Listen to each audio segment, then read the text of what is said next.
Catherine Bernardo nagsalita na, Alden, private life is a happy life goal nila ni Catherine.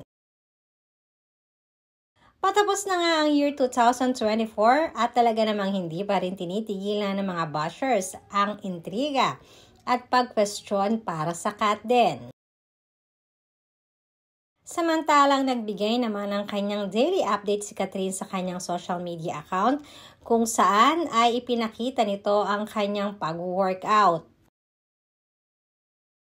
As usual ay up to her daily grind na naman itong si Catherine dahil gusto nito na manatili ang healthy lifestyle niya.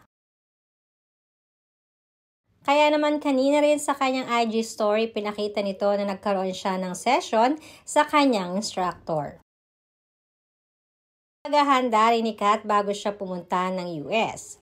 Ayon kasi kay Catherine, madalas kasi ay nakukonsensya siya na kumain ng napakarami tapos hindi siya mag-workout.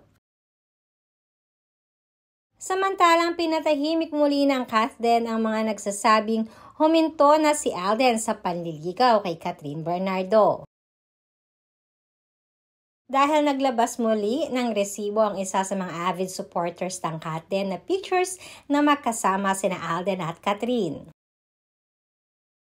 Sinasabing hindi lang ito ang kauna-unahang pagkakataon na nagkikita ng palihim ang dalawa at dinadalaw din ni Tisoy si Catherine sa bahay nila.